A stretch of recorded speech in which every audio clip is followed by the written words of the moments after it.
meeting is being recorded.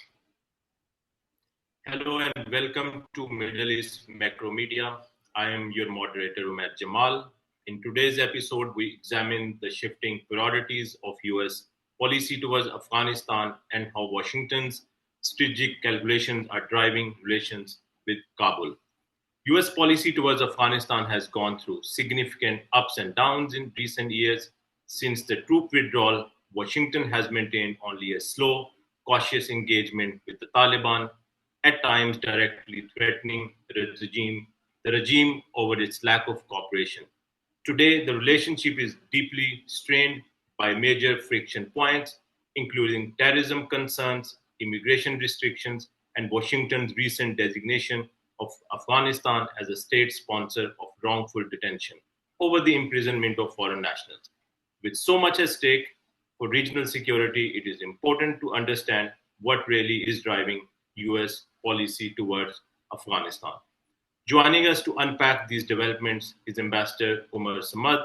Ambassador Omar is the former Afghan ambassador to France and Canada and previously served as the spokesperson and Director General at the Ministry of Foreign Affairs in Kabul. Currently, he is the non-resident senior fellow at the Atlantic Council's South Asia Center and the founder of Silk Road Consulting. Ambassador Samad, it is a privilege to have you with us, sir. Welcome to the session. Thank you so much, Omar, and I'm happy to be here with you. So, Ambassador Samad, let's start with the current state of bilateral dynamics. Given the sort of slow and often strained nature of relations since the troop withdrawal, what really is driving US policy towards Afghanistan today or towards Afghan Taliban regime? Thank you. That is a big question and not an easy one to answer because right now, from what we hear and see in Washington, on one hand, they are very preoccupied with other issues, other crises, whether they are in the region, as in the Gulf, in Iran, in the Middle East, or whether they're a bit further out in Ukraine, in Europe. And of course, the US always has an eye on what's happening with China and Russia, to a large extent, preoccupying policymakers. So Afghanistan, of course, is not on the radar, but only on the periphery. And I would say that the periphery means, as you mentioned in your introduction, concerns about terrorism and counterterrorism, but in forms that take different shapes depending on which country is involved in such issues. The Chinese, for example, have their own views of terrorism. The Russians have theirs, the Iranians, the Pakistanis nowadays with TTP issues. So the Americans obviously have their own perspective. Then there are issues that have to do with the remnants of the collapse of the republic, whether they are armaments, whether they have to do with detainees, as we mentioned, foreign nationals who are in Afghanistan or under detention, whether they have to do with issues that the two sides on a bilateral basis find somewhat uncomfortable. Afghanistan was supposed to find some normalcy, and it did not. It is on one hand secure and stable, but at the same time, it's a government or a governing structure that is not recognized. There are human rights and women's rights violations that take place. So all kinds of uncomfortable issues that make the relationship difficult. And Washington, again, is not as focused as it used to be on Afghanistan, but it's keeping an eye. And I think that it's not only keeping an eye because of what's happening inside Afghanistan, but also because of what's happening in the region, which is an important strategic region, but also in terms of great power rivalries and competition that at a certain stage play a role as well. Dr. Samad, you touched on the point of detainees, and I want to build on a development from the US, that saw the U.S. declare Afghan regime as state sponsor of wrongful detention over the imprisonment of foreign nationals, including Americans.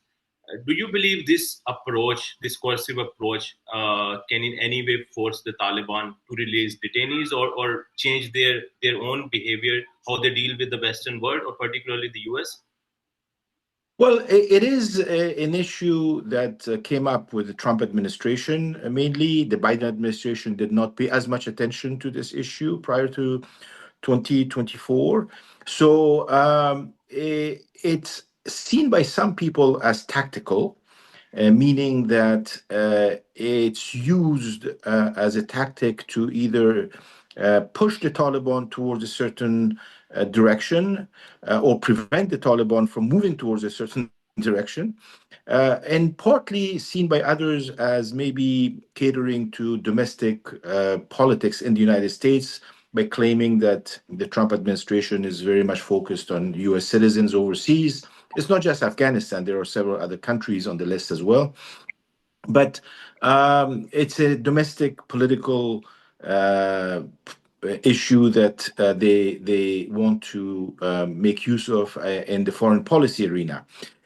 Whether it's one or the other, it has become an issue between the Taliban and the United States. It has not only resulted in the release of several people, but also has opened the door for American officials to visit Kabul and to have discussions with the Taliban.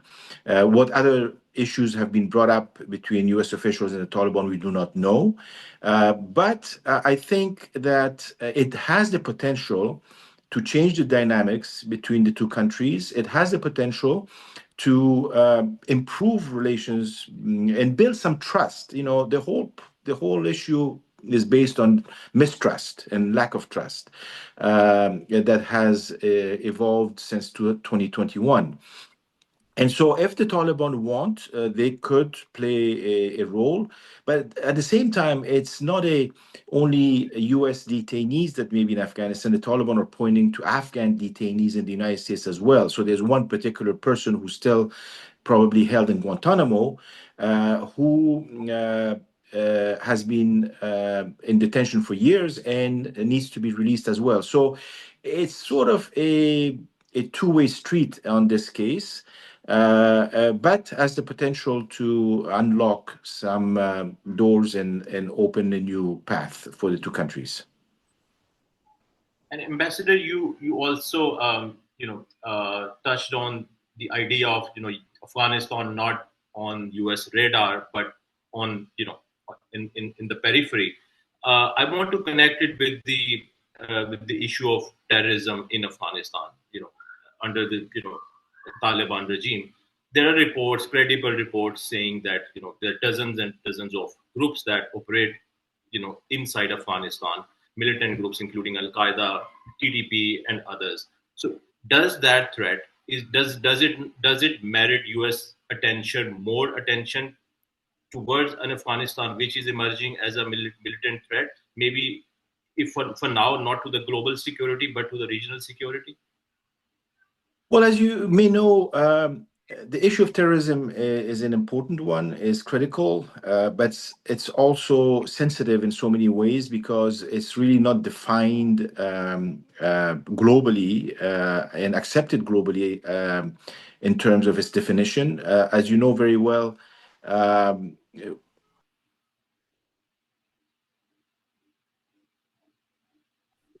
This meeting is being recorded. So, in terms of concerns about terrorism, of course, it's on one hand real, and it's, I think, something that many countries share.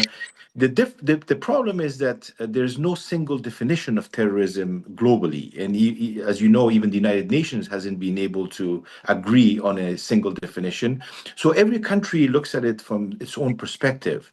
Now, how the Americans look at terrorism or counterterrorism is different than how the others are looking at it. But each one has its own list of terrorist groups that it sees as a threat.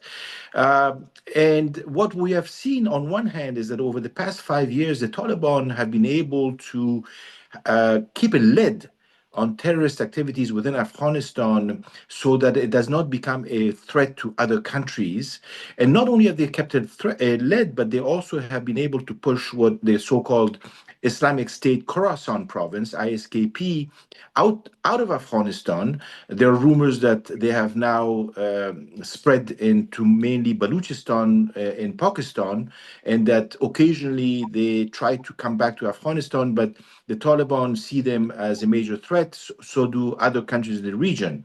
Now, for the Americans, what is very important, of course, first and foremost, is al-Qaeda.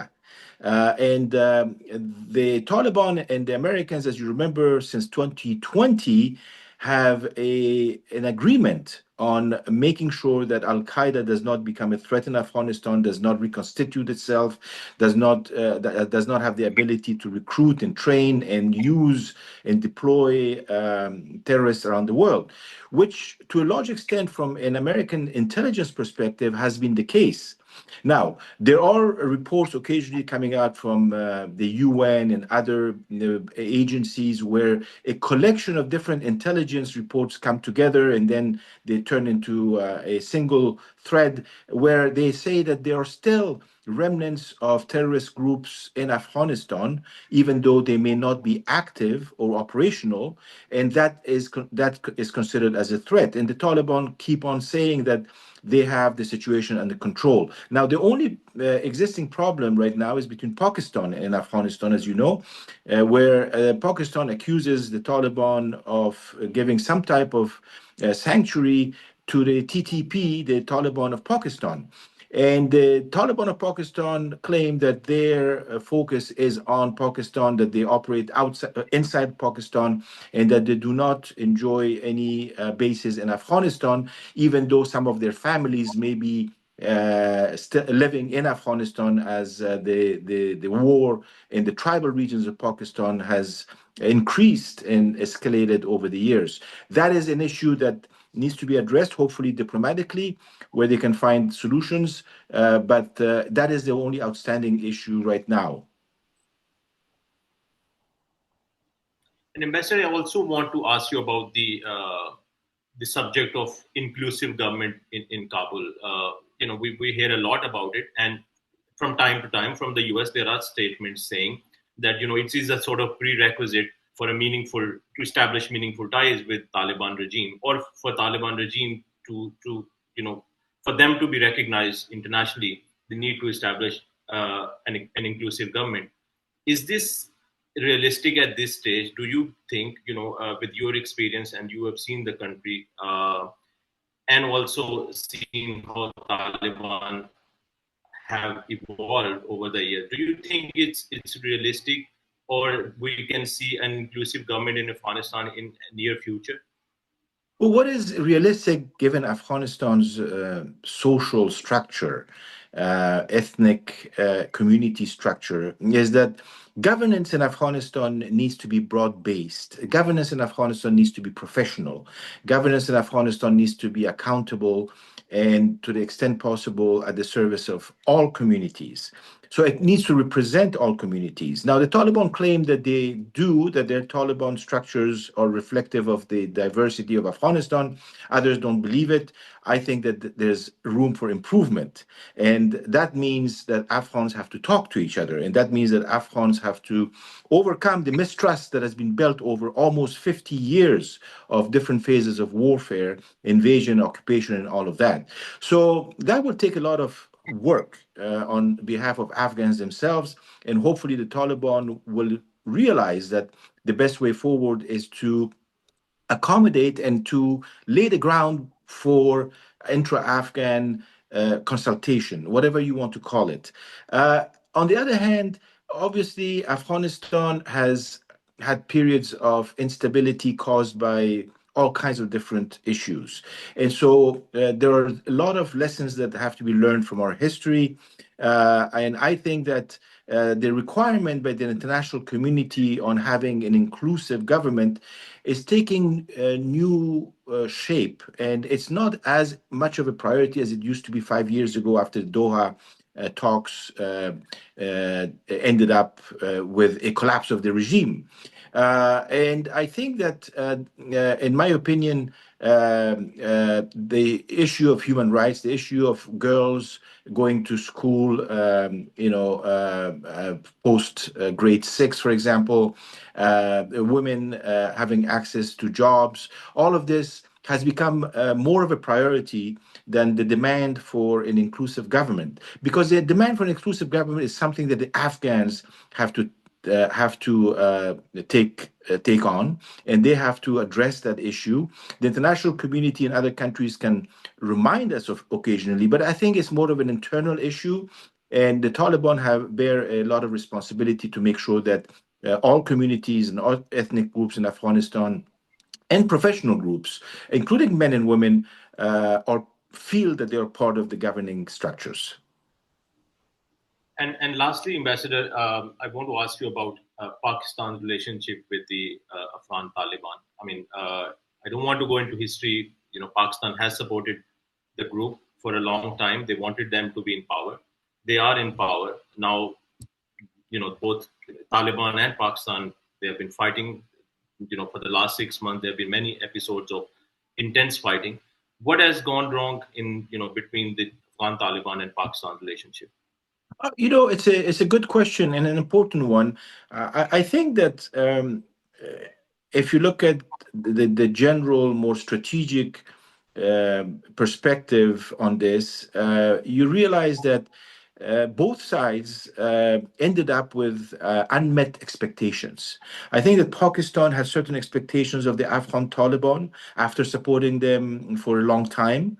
And Pakistan has played a very controversial role in Afghanistan affairs over the last 50 years, at times very much on the side of the Afghan people, welcoming refugees, helping us with our fight against the Soviets, and at times wanting to somewhat maybe impose some of its will in Afghanistan in ways that Afghans cannot accept, or in ways that are not accommodating both sides. So I believe that there is room for diplomacy. I believe there's room for discussion between the two sides on issues that divide us, and also on issues that bind us. So that effort is ongoing. China is playing a role right now. A few other countries like Turkey and Qatar and the Saudis also try to mediate. And I think that mediation is important. But use of force and violence, whether from one side or the other, is, in my opinion, probably the worst strategy to pursue. I think that there's a lot of risk involved. It has regional implications. It can backfire, and at the end of the day, it may not reach the goals that it intends to materialize. So, in my opinion, this whole issue of TTP and whether it's a Pakistani problem, or whether it's trying to blame the Afghans for something that the Pakistanis should take care of, that the Afghans are playing a negative role, and then accusing India and other countries of being involved.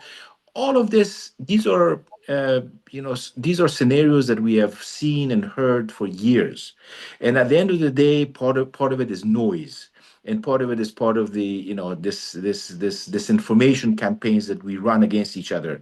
I think we need to stop doing that. We need to be more realistic about what's doable, and we need to put on the table what those expectations are that are unmet. If those expectations are realistic, then we can talk about it. But if those expectations are unrealistic, whether it's from the Afghan side or the Pakistani side, then we should look at alternatives and solutions that are more reachable and realistic.